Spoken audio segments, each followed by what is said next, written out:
दोस्तों, जिन लोगों को एचआईवी हो चुका है, जो लोग एचआईवी की मेडिसिन खाते हैं, ART एंटो रेट्रो वायरल जो थेरेपी होती है, उसका डेली का डोज लेना पड़ता है, यानी कि गोली लेनी पड़ती है।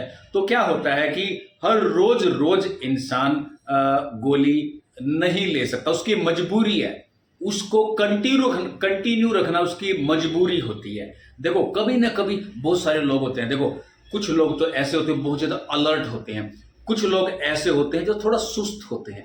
देखो, जो अलर्ट होते हैं उनको पता है कि गोली लेना बहुत जरूरी है, वो अपना गोली एचआईवी का डेली लेते रहते हैं। लेकिन कभी कभार जानबूझ के नहीं, कभी कभार गलती से उनसे भी रह जाता है। ठीक है, और जो लापरवाह होते हैं उनसे तो रहता ही रहता है। अब क्या होता है, जब ART का दवाई खाते हैं, दवाई लेना शुरू करते हैं, तो कुछ ही दिनों में आपको एक चमत्कारी जैसे रिजल्ट है ना, वो नजर आते हैं। यानी कि आपके बॉडी के अंदर एक एनर्जी सी अलग से नजर आएगी, एक रोशनी नजर आएगी। तो कुछ टाइम दवाई खाने के बाद जो थोड़ी लापरवाह इंसान होते हैं वो सोचते हैं कि जी हम ठीक हो गए एचआईवी से। ऐसा नहीं होता। जब तक आप दवाई खाते हो, जब तक वो एनर्जी आपके अंदर बनी रहती है, जब तक एचआईवी का जो वायरस है वो दबा रहता है, सप्रेस्ड रहता है। लेकिन जब आप दवाई खाना छोड़ देते हैं तो फिर वो वायरस जागता है, तो फिर पूरी बॉडी के ऊपर कब्जा कर लेता है, यानी कि अपनी कॉपियां बनानी शुरू कर देता है, वो वायरल लोड बढ़ जाता है। तो ऐसा कभी नहीं करना आपने। जो जैसा कि डॉक्टर ने आपको दवाई बता रखी है, दवाई आपने निरंतर खाते रहना है, आपने बीच में दवाई को नहीं छोड़ना है। क्योंकि देखो, दवाई का तो आपके शरीर के ऊपर आराम लग गया। जब आपको एचआईवी हो चुका है तो आप टेस्ट करवाने के लिए गए तो एचआईवी पॉजिटिव आ गया। उस टाइम पे क्या है कि आपको बुखार वगैरह ऐसा, जैसे कमजोरी, वेट लॉस, शरीर में दर्द, ऐसा कुछ आपके अंदर ये लक्षण आ सकते हैं। तो जब आप दवाई खाएंगे तो चमत्कारी उसके प्रभाव पड़ेंगे आपके ऊपर। तो आपको लगेगा कि जैसे कि मैं फिट हूं और मैं ठीक हो चुका हूं। ठीक है, आप ठीक हो चुके हैं, स्वस्थ हो चुके हैं, लेकिन वायरस अभी भी आपके शरीर के अंदर है। आपको जो गोली है, जो दवाई है, जो थेरेपी है ART की, वो आपने लगातार लेते रहना पड़ेगा जब तक इसका कोई भी परमानेंट, जैसे बोलते हैं क्योर, परमानेंट क्योर नहीं आया था। जैसे टीबी का होता है ना, एक बार 8 महीने दवाई खाई, उसके बाद दोबारा दवाई खाने की जरूरत नहीं होती। तो ऐसा ही कुछ, जब तक इसका परमानेंट या तो कोई क्योर आ जाता है, या फिर फंक्शनल क्योर समझते हो ना, फंक्शनल क्योर होता है कि आपको एक बार दवाई खा ली, आपने 8-10 साल खाने की जरूरत नहीं है, 15 साल खाने की जरूरत नहीं है। चाहे दवाई 5 साल असर करो, उसको भी हम फंक्शनल क्योर में ही काउंट करते हैं। पीछे एक दवाई आई थी जिसका नाम है लेनाकैपाविर, सनलैन का जिसको बोलते हैं, तो उसको हम नाम देंगे एक सेमी फंक्शनल क्योर। यानी कि फंक्शनल क्योर तो हम मानते हैं 5 साल से ऊपर होती है, यानी कि एक बार दवाई खाई, 5 साल तक दवाई खाने की जरूरत नहीं है, वायरस आपका दबा रहेगा। सेमी फंक्शनल क्योर इसको इसलिए बोलते हैं क्योंकि ये 6 महीने में इसका एक बार इंजेक्शन लगता है, साल में 2 बार। हो सकता है आने वाले टाइम के ऊपर, 1-2 साल में ऐसा हो सकता है इसका क्योर ही आ जाए, क्योंकि क्योर जो है ना बहुत नजदीक है। नजदीक नहीं है, फंक्शनल क्योर तो इसका डेफिनेटली आ ही जाएगा। तो अब हम मुद्दे की बात करते हैं जिसके ऊपर हम ये वीडियो बनाने लग रहे हैं। वीडियो बना रहे हैं कि आपके लिए एक बहुत बड़ी खुशखबरी देने वाले हैं। जिसको एचआईवी हो चुका है उनके लिए बहुत बड़ी बात है। देखो, आपको इस चीज का नॉलेज होगा कि बहुत सारे हमारे साइंटिस्ट हैं, अलग अलग देशों में बैठकर अलग अलग संस्थानों के अंदर वो रिसर्च करते रहते हैं। अब क्या होता है, फोन के ऊपर जैसे मान लो एक दूसरे कम्युनिकेशन बनाते हैं, मान लो किसी के साथ नहीं बनती है, कोई किसी के साथ बात करके राजी नहीं है, किसी की रिसर्च कहां पे गई है, किसी की रिसर्च कहां पे गई है, कोई FDA से आज अप्रूव कराता है नेक्स्ट ट्रायल के लिए, कोई 10 दिन के बाद कराता है, कोई साल के बाद कराता है। इससे क्या है, जो कम्युनिकेशन है सब साइंटिस्टों का मिसकम्युनिकेट हो जाता है। अब देखो, इंटरनेशनल एड्स सोसाइटी ने एक प्रोग्राम किया है। देखो, मैं आपको थोड़ा सा बताऊं, ये प्रोग्राम है 6 से 10 अक्टूबर 2024 को लीमा पेरू आपने सुना होगा, कोई देश है, लीमा उसकी कैपिटल है, और ये पड़ता है साउथ अमेरिका के अंदर पड़ता है। ठीक है, अब एचआईवी को रोकने के लिए पांचवी बैठक लीमा पेरू में, जो साउथ अमेरिका में पड़ता है, इसकी जो है 6 से 10 अक्टूबर को बैठक होगी। देखो, बैठक का मैं आपको मेन मकसद बताता हूं क्या है। देखो, लोग अलग अलग, जैसे मैंने बताया, अलग अलग जगह पे रिसर्च करते हैं, किसी किसी चीज पे रिसर्च करते हैं। तो यहां पे बैठक का मेन मकसद क्या है, दुनिया के बेहतरीन जितने भी साइंटिस्ट हैं, जितनी भी कंपनियां हैं, जितने भी डॉक्टर्स हैं जो इसके ऊपर, एचआईवी के ऊपर रिसर्च करने में जुटे हुए हैं, उनको सभी को एक मंच पे लेके आना। देखो, ऐसे तो आपको पता ही है, जब किसी के शादी ब्याह होता है तो लोग इकट्ठा हो जाते हैं, वैसे इकट्ठा नहीं होते ना। तो ऐसे ही AIDS control society, international AIDS control society ने एक ऐसा मंच दिया है, जो कि 6 अक्टूबर 2024 को ये लोग वहां पे पूरी दुनिया से साइंटिस्ट, डॉक्टर, इंस्टीट्यूशन के जितने भी बड़े बड़े जो रिसर्च पे लगे हुए हैं, तो वो वहां पे इकट्ठा होंगे। इकट्ठे होने का मकसद अब क्या है? इकट्ठा होने का मकसद ये है कि मान लो कोई कंपनी, कोई डॉक्टर है, वो रिसर्च पे जुटा हुआ है, वैक्सीन के कोई जुटा हुआ है, क्योर के कोई जुटा हुआ है, फंक्शनल क्योर पे, और जैसे इसके अलावा और भी है, जैसे माइक्रोबाइट्स बोलते हैं, इस पे भी रिसर्च लगी हुई है। देखो क्या होता है, जब तक मान लो कोई क्योर नहीं आता, तो अलग अलग टाइप्स की रिसर्च होती है। माइक्रोबाइट्स होता क्या है, जैसे कोई ऐसी जेल बना देना, जब आप किसी के साथ रिलेशन में जाते हो तो वो अपना जेल लगा सकते हो, जिससे कि फिर आपको इन्फेक्शन होने का डर नहीं होता। एक होता है PrEP, जैसे कुछ साइंटिस्ट होते हैं जो PrEP के ऊपर काम करते हैं। PrEP का मतलब होता है,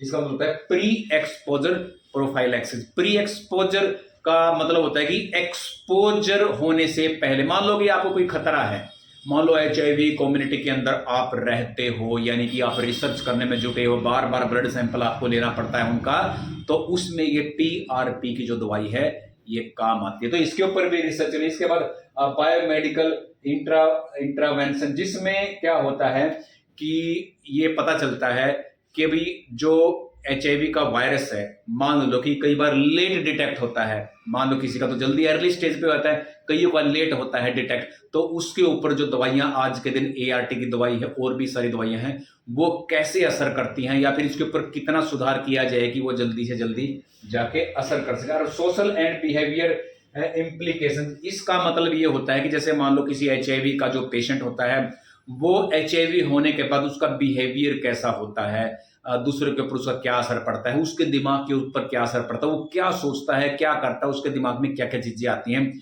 इसके अंदर कुछ सुधार करने के लिए ये सारे जो डिस्कशन है, ये सारे जो मैटर है, जितने भी हैं पॉइंट हैं, ये वहां पे डिस्कस किए जाएंगे। और एक चीज जो मैं आपको और बताना चाहूंगा, इसके अंदर जो लोग इकट्ठा होंगे, जो मतलब साइंटिस्ट इकट्ठा होंगे, वो इन चीजों के ऊपर भी पूरा रिसर्च करेंगे, पूरा जो नॉलेज है वो आदान प्रदान करेंगे। और वहां पे कम से कम 1500 लोग, 1500 मैं उनको पार्टिसिपेट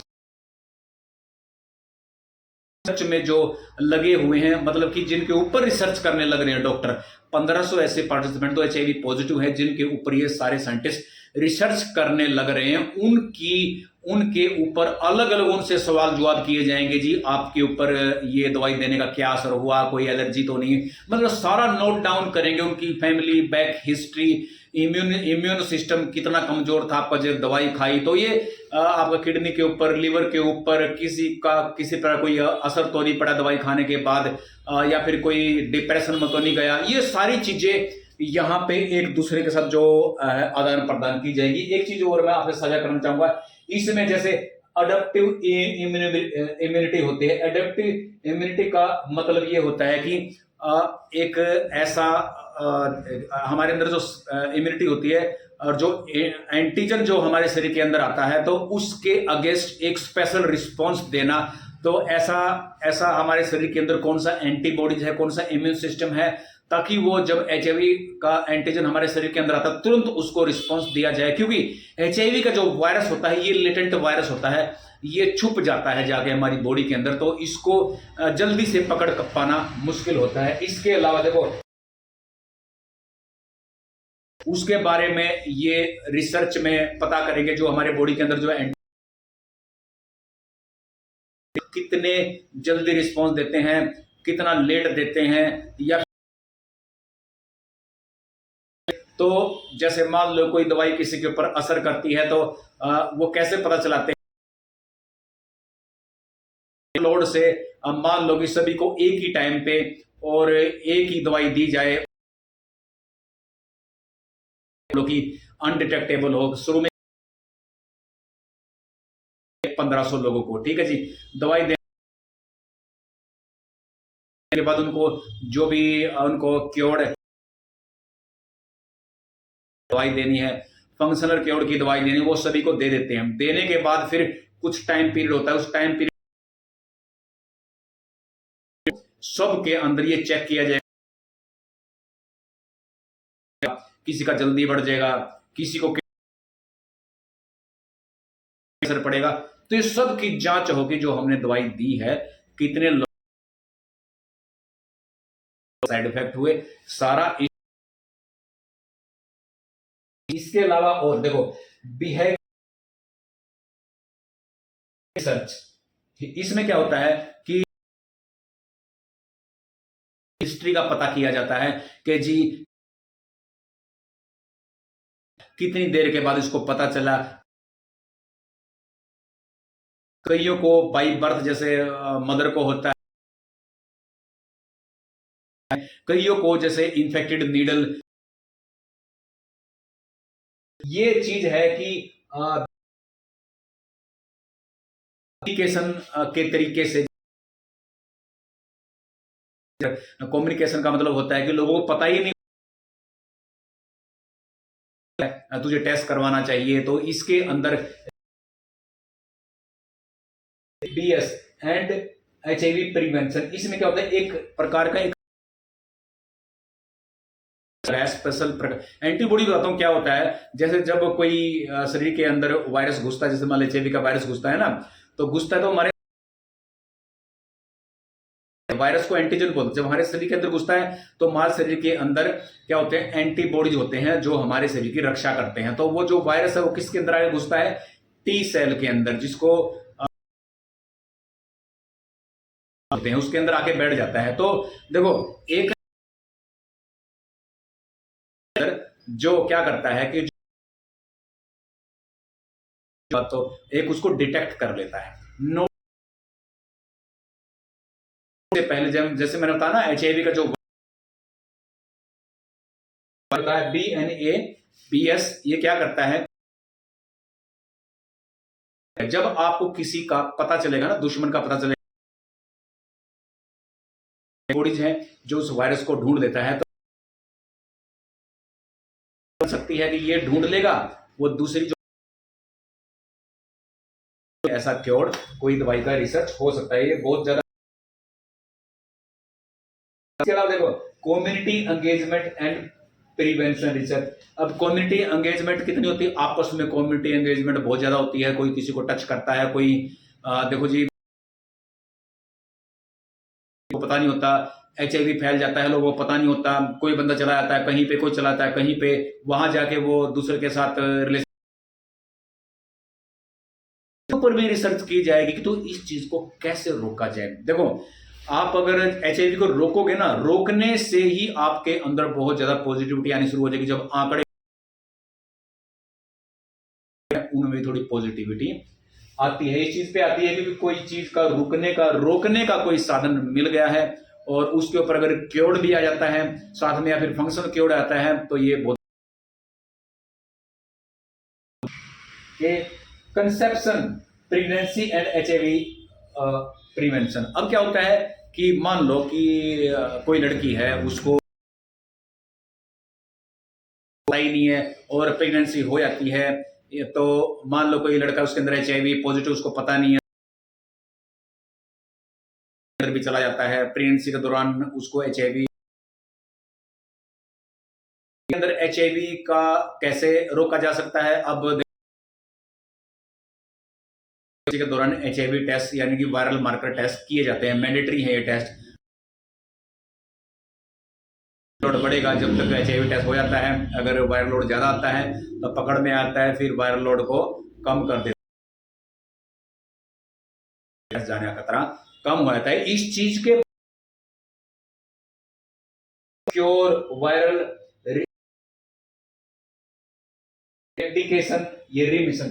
अब देखो क्योर का तो आपको पता ही है क्या है। क्योर का मतलब है कि एचआईवी वायरस को सदा के लिए बॉडी के अंदर से बाहर होती है, वायरस के ऊपर रिसर्च करना, इसके ऊपर देखो अभी तक जितने भी एंटीबॉडीज मिले हैं, जैसे मान लो P24 मिला है, तो और भी काफी सारे सॉरी प्रोटीन और भी काफी सारे प्रोटीन होते हैं। तो अगर अगर मान लो कि साइंटिस्ट हमारे रिसर्च, जैसे बाहर की लेयर होती है एचआईवी की, उसके बारे में पता चलेगा, उसका जो क्रोमोसोम जो भी उसका, जैसे बोलते हैं ना कि जेनेटिक, जैसे उसका जेनेटिकली वो जैसे बनता है, तो उसकी अर्ली स्टेज जो होती है उसके बारे में पता चलेगा, तो ताकि एचआईवी वायरस प्रवेश ना करे, प्रवेश भी कर जाए तो फिर वो रिप्लिकेट ना करे, यानी कि अपनी कॉपियां ना बनाए। इसके अलावा इरेक्टिकेशन, यानी कि हमेशा के लिए एचआईवी वायरस को बाहर कैसे निकाला जाए, या फिर आप ये मान सकते हो जैसे आप एआरटी की दवाई खाते हो तो एचआईवी का वायरस चला जाता है, यानी कि सप्रेस हो जाता है, खत्म नहीं होता, सप्रेस हो जाता है, छुपा रहेगा। जैसे आप कैंसर में मान के चलो, कई बार कैंसर का आप ट्रीटमेंट करवाते हैं, वो ठीक हो जाता है, लेकिन आपके अंदर कोई भी लक्षण नहीं होते, लेकिन कैंसर का जो